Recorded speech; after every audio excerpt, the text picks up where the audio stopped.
Приветствую, уважаемые подписчики и гости канала Save Animals.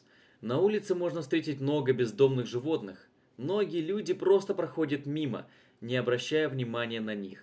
Но некоторым животным все же улыбается удача, и они находят семью и любящий дом. Так и произошло с котенком по кличке Дженни. Приятного просмотра. Житель канадского штата Онтарио нашел на улице котенка, чей окрас был очень нехарактерным для этих животных. Мужчина нашел малыша на тротуаре. Тот пищал, прося о помощи. Позже оказалось, что посреди улицы котенок оказался уже на следующий день после рождения. Парень забрал котенка с улицы и отнес Мелиссе, девушке, которая основала приют для кошек. Ветеринар не нашел у малыша заболеваний, но кроха весил менее 100 граммов.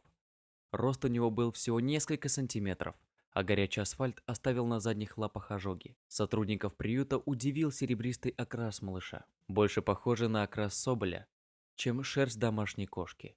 Поэтому они предположили, что мамой малыша была необычная мурлыка. По мнению Мелисы, которая взялась за выхаживание малыша, необычный окрас связан не с дикими генами, а с тем, что мама котенка испытала сильный стресс во время беременности, который запустил процесс генетической мутации, повлиявший на пигментацию. Мутация не опасна для здоровья. Возможно, у следующих поколений будет более привычный для котов окрас. Котенок оказался девочкой, получившей имя Дженни. Первое время Мелисса содержала Дженни в инкубаторе и кормила с помощью соски.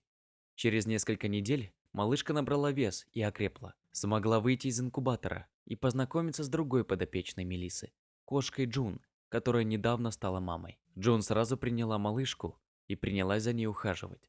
Вот только Дженни не хотела пить молоко кошки, хотя много времени проводила за играми с другими котятами. По мере взросления Дженни ее шерсть становится темнее.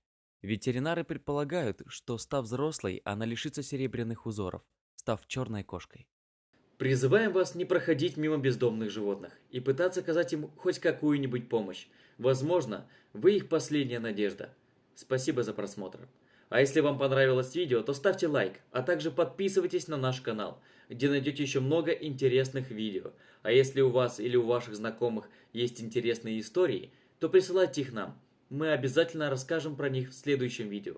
Почта указана в описании. До новых встреч!